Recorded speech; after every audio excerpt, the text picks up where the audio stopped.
Hello student, in this video lecture we are going to discuss most important topic molecularity. Okay, समझते हैं इस topic को. Molecularity of simple reaction. Here meaning of the simple means these reactions also known as the elementary reaction. Elementary reaction or we can say the simple reaction.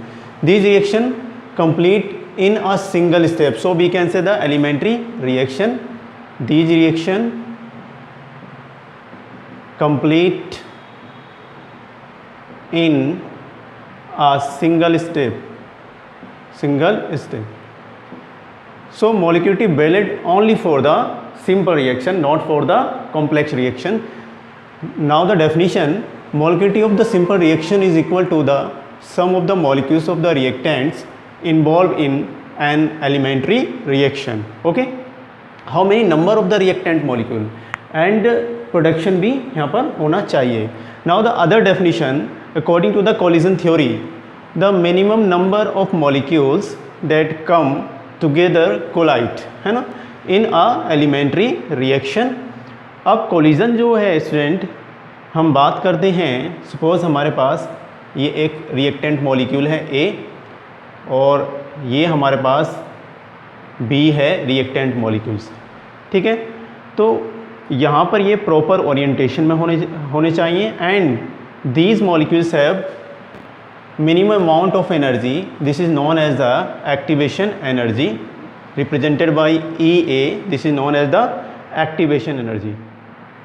Activation energy.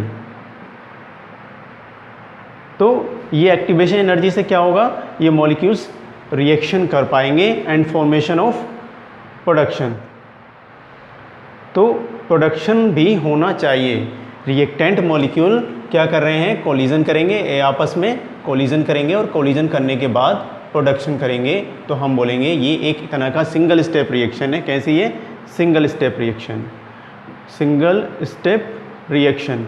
और single step reaction also known as the elementary reaction. Elementary reaction. So the molecularity of the reaction depend upon the number of the reactant species. Simple होती बात.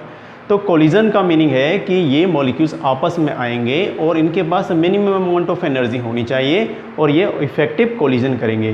तो कौन सी collision होती है, एक proper orientation में होने चाहिए, है ना. और प्रॉपर ओरिएंटेशन का मीनिंग है कि ये मॉलिक्यूल्स इसके सामने से ऐसे कोलिजन करेगा. अगर एक मॉलिक्यूल मैंने ए ऐसे ले लिया और मैंने बी मॉलिक्यूल्स कुछ इस तरह से ले लिया तो ये ऐसे और ये ऐसे, तो यहाँ पर इफेक्टिव कोलिजन नहीं होती है. तो यहाँ पे क्या है, इफेक्टिव कोलिजन. Effective collision.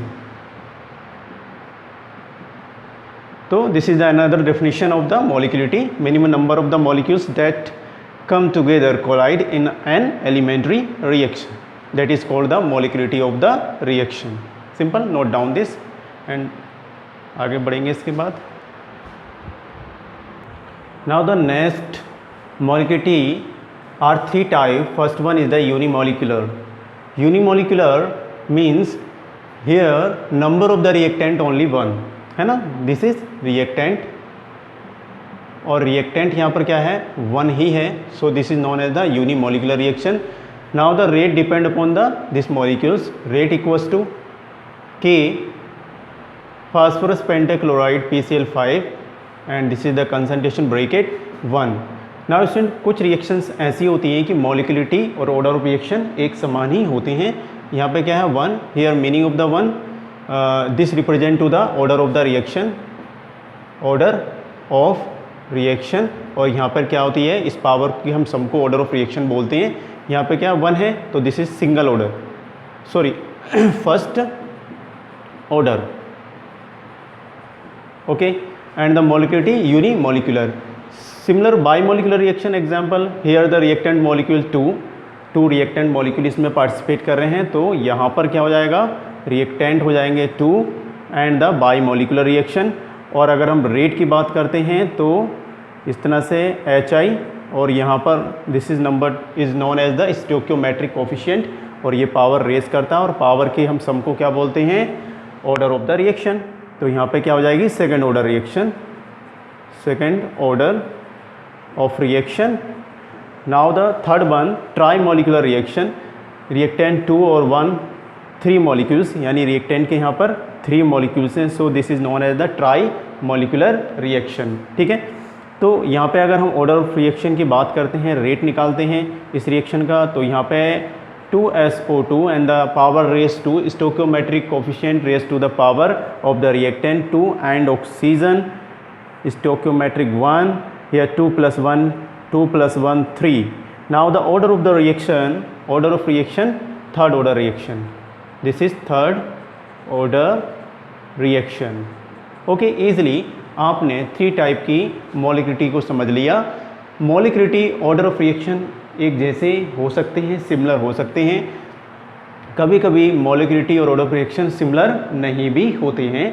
ठीक है, अब ऐसा इसलिए होता है क्योंकि मॉलिक्युलरिटी जो है किस पर डिपेंड करती है, एक थियोरेटिकली कंसेप्ट है। Molecularity is a theoretical concept, right, it is not a practical. तो प्रैक्टिकली हो सकता है यहाँ पर कुछ और रिएक्टेंट के मॉलिक्यूल हों, लेकिन यहाँ पे थियोरेटिकल की हम बात करते हैं तो हम मॉलिक्युलरिटी की बात करते हैं, और एलिमेंट्री रिएक्शन में जो मॉलिक्युलरिटी होती है वही ऑर्डर ऑफ रिएक्शन होता है। ठीक है, क्योंकि this is not a multi step reaction और complex reaction. Note down this. Now the most important point about to molecularity in this case, first point is molecularity can not be greater than 3। Molecularity 3 से ज़्यादा नहीं possible है, but the reason behind it, suppose you have a 1 2 3, these are 3 molecules of the reactant. Okay, this is the A molecule now, and this is B molecule, and this is C molecules of the reactant. These are reactant means R. now यहाँ पे student क्या होगा, यहाँ पे 2 या 3 बातें आपको ध्यान रखना है। ये जो मॉलिक्यूल्स हैं एक प्रॉपर मैनर में, प्रॉपर ओरिएंटेशन यानी प्रॉपर मैनर में होनी चाहिए। Proper manner means orientation, proper manner means proper orientation, and have minimum amount of energy. Each molecule have minimum amount of energy, तो इनके पास ये minimum amount of energy, this is known as the activation energy, this is known as activation energy. तो इनके पास activation energy होनी चाहिए जिससे कि ये आपस में रिएक्शन कर पाएँ, राइट। अब क्या होगा, यहाँ पे ये आपस में जब एक दूसरे के पास आएंगे तो होगा collision, collide to each other, and this collision is known as the effective collision. अगर प्रॉपर मैनर में है तो यहाँ पे जो कोलिजन होती है वो क्या होती है, इफेक्टिव कोलिजन। कोलिजन थ्योरी बोलती है अगर प्रॉपर ओरिएंटेशन है तो यहाँ पर कोलिजन कैसी होती है, इफेक्टिव कोलिजन। और इफेक्टिव कोलिजन से क्या बनने वाला होता है, प्रोडक्शन। अब प्रोडक्शन होगा तो मॉलिक्युलरिटी की हम बात करेंगे, जब प्रोडक्शन ही नहीं हुआ तो रिएक्टिंग मॉलिक्यूल का कोई रोल यहाँ पर नहीं है।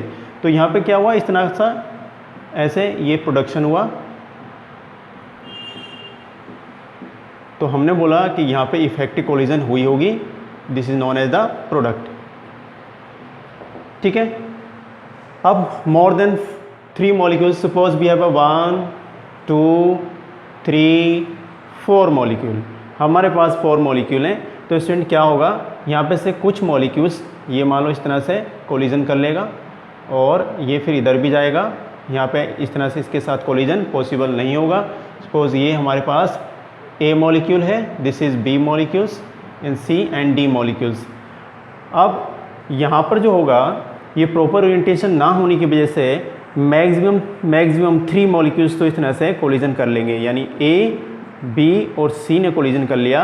हमारा जो D मॉलिक्यूल्स है इसने कोलिजन नहीं करा, तो D मॉलिक्यूल जो होता है स्टूडेंट इस तरह से यहाँ पर बच जाता है ये। ठीक है, अब यहाँ पे रिएक्टेंट के टोटल मॉलिक्यूल कितने थे, 4 मॉलिक्यूल है, और यहाँ पे प्रोडक्शन में इस तरह का ऐसा 4 मॉलिक्यूल इन्वॉल्व नहीं हुए, because it is present in not a proper manner. तो ये क्या है, नॉट प्रॉपर ओरिएंटेशन,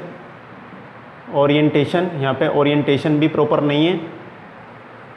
दूसरी बात आप समझेंगे कि यहाँ पे मॉलिक्यूल ओरिएंटेशन ना होने की वजह से ये कोलिजन नहीं कर पा रहे हैं, तो ऐसी कोलिजन को हम बोलते हैं इनइफेक्टिव कोलिजन या नॉट इफेक्टिव कोलिजन है। यहाँ पे कोलिजन इफेक्टिव नहीं हुई है, जिससे कि यहाँ पे प्रोडक्शन ईजिली नहीं कर सकते। तो मोर देन 3 मॉलिक्यूल्स यानी 4, 5, 6 and more than 10 molecules multi step reaction की बात इसलिए ही नहीं करते हैं, ठीक है, या कॉम्प्लेक्स रिएक्शन की बात इसलिए नहीं करते हैं क्योंकि हमें प्रॉपर ओरिएंटेशन मॉलिक्यूल का पता नहीं चलता है। सिंपल हो गई बात। तो molecularity can not be greater than 3, 3 से ज़्यादा molecularity not valid for the molecularity of the reaction, right. Note down this, note this. Now we have move to next key point, molecularity can not be zero. कभी भी मॉलिक्युलरिटी zero नहीं हो सकती है, क्योंकि zero molecules reactant के कैसे involve होंगे रिएक्शन में, ये हमें पता नहीं लगेगा। Now the next, negative value, reactant negative value में नहीं होते हैं एंड फ्रैक्शनल नंबर भी नहीं होगी। Here meaning of the fractional means 0.5 molecules और we can say the 3/5 molecules not involve in any reactions. अगर ऐसा यहाँ पे किसी रिएक्शन में इन्वॉल्व हो रहा है तो वो मॉलिक्युलरिटी नहीं होता है। ये जो कॉन्सेप्ट होता है ये बताता है ऑर्डर ऑफ रिएक्शन के बारे में। तो molecularity not can not be fraction in the number. Now the next, infinite. Infinite यानी आप कितने भी नंबर सोच लेंगे 5, 6, 7, 8, 9, 10, तो मॉलिक्युलरिटी का पता हम नहीं लगा पाएंगे because you know about very well molecularity not more than 3, right. Now the imaginary, है ना, वही बात, इमेजनरी में भी हम कोई भी इमेजनरी नंबर का यूज़ करेंगे तो मॉलिक्युलरिटी के लिए ये बात सही नहीं होती है। दीज आर सब ये पॉइंट जो है मॉलिक्युलरिटी के लिए वैलिड नहीं होते हैं। You know about very well molecularity is a theoretical concept, it is not a practical concept, not a practical concept। तो प्रैक्टिकली ये सब चीज़ें पॉसिबल हो सकती हैं। और प्रैक्टिकल कॉन्सेप्ट की आप बात करते हैं तो आप बात करते हैं यहाँ पर ऑर्डर ऑफ द रिएक्शन की, ठीक है, ऑर्डर ऑफ रिएक्शन। तो ऑर्डर ऑफ रिएक्शन के लिए ये बात वैलिड होती है and these are the major difference between the molecularity and order of reaction, ठीक है। तो दोनों में ये मेजर डिफरेंस भी है कि ऑर्डर ऑफ रिएक्शन के लिए बातें सही हो सकती हैं लेकिन मॉलिक्युलरिटी के लिए बातें सही नहीं हैं। Note down this. Now student, we have discuss some more example of molecularity. Example number first, N2O5, dissociation of N2O5 and give N2O4 plus half O2. Here reactant molecule is 1 R1 unimolecular, it means unimolecular. Now the order of reaction is same because one molecules, the rate of reaction depend upon the 1 power of reactant molecule N2O5, concentration power 1, so the order of reaction first order. Now the next example, dissociation of the hydrogen peroxide H2O2, this will give H2O plus half O2. Here reactant, here R means reactant